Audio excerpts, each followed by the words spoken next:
Recorded Books presents Crypto Crackup, Sam Bankman-Fried, FTX, and SBF's Weird Island Empire by Ash Bennington, Elizabeth Bachman, and Artur Osinski. Narrated by Tim Fannin. Prologue. I thought that it was going to be like the Shawshank Redemption. Sam Bankman-Fried, the world-famous crypto entrepreneur, had envisioned the worst about his impending stay at Fox Hill, the only government prison in the Bahamas. Fox Hill was not, in fact, known for its amenities.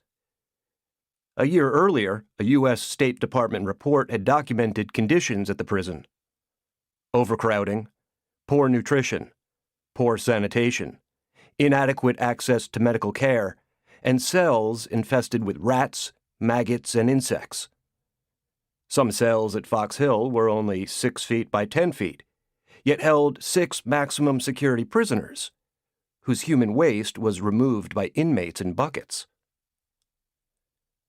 On December 13, 2022, SBF, the initials that had become Sam Bankman-Fried's ubiquitous moniker in the crypto world, spent his first night at Fox Hill, fitfully attempting to sleep on a bed made of cardboard and a piece of semi-soft plastic on top of stilts, as he phrased it, using the crumpled-up suit jacket he wore to the Bahamian court as a pillow. But it wasn't the physical conditions at the island prison that troubled Sam most, but something more psychological: not being able to connect to the internet. I didn't realize how much more important than everything else combined internet access is to me. But that was like 80% of the total cost of being in prison, SBF later told Forbes. By day, Sam whiled away his hours in the prison's infirmary, a 20-foot square green and yellow room with 5 roommates. There, he waited for the daily meeting with his lawyers to provide him crucial information about the charges he faced. FTX, the crypto exchange Sam founded, had collapsed, culminating in a bankruptcy filing a month earlier. In the aftermath, U.S. prosecutors unsealed an 8-count indictment against him. 2 counts of wire fraud conspiracy, 2 counts of wire fraud, 1 count of conspiracy to commit money laundering, 1 count of conspiracy to commit commodities fraud, 1 count of conspiracy to commit securities fraud, 1 count of conspiracy to defraud the United States and commit campaign finance violations.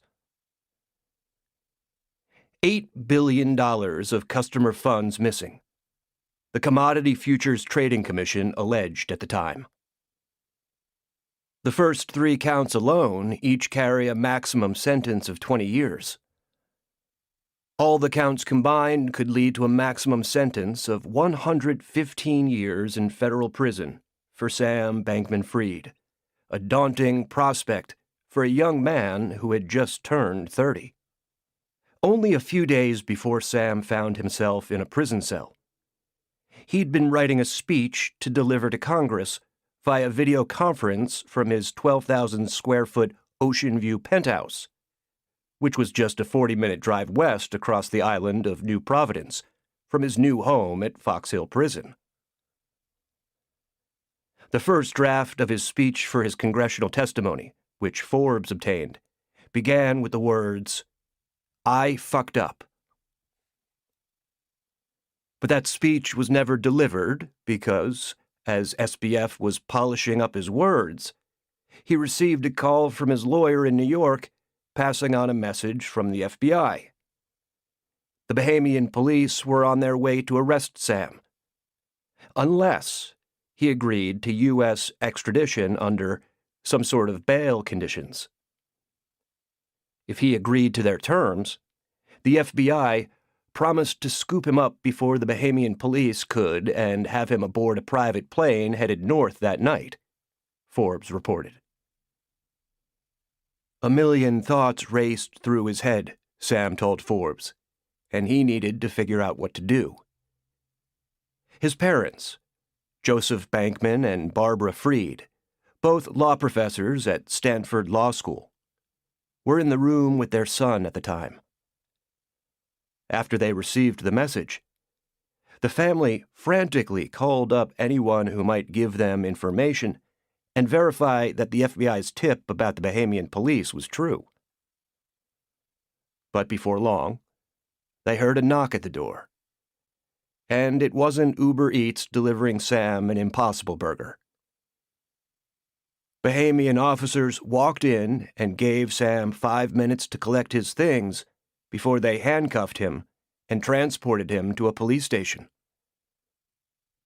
Now, he was showering with a cold garden hose, sleeping on cardboard, and scrounging for vegan food. I spent a while trying to see how far a jar of peanut butter could get me, he would later say in an interview. It was a little touch and go for a while. While it wasn't exactly the Shawshank Redemption, as he had feared, the Bahamian Commissioner of Correctional Services said conditions had significantly improved since the U.S. report on Fox Hill. Sam was struggling with symptoms of information withdrawal. Without an internet connection to answer his questions instantaneously, Sam had to make lists of inquiries about his case, which he would hand off to lawyers or visitors during his daily meetings, and then receive answers back the following day. I was trying to pretend that I had an internet connection with a latency of 1 day, Sam told Forbes. He now had seemingly infinite hours to contemplate all the ways in which he had fucked up, as he so eloquently phrased it. It was a long road from the sun-filled childhood he enjoyed on the Stanford campus in Palo Alto, California, from the math camps and Tony High School he attended, from the elite milieu of academia discussing politics, philosophy, and philanthropy he soaked up at his parents' weekly dinner parties, to his Bahamian prison cell. Sam's mother, Barbara Fried, who specialized in law, economics, and... To keep listening to this audiobook, I've left you a link in the description so you can do it, at no cost thanks to Audible's 30-day free trial.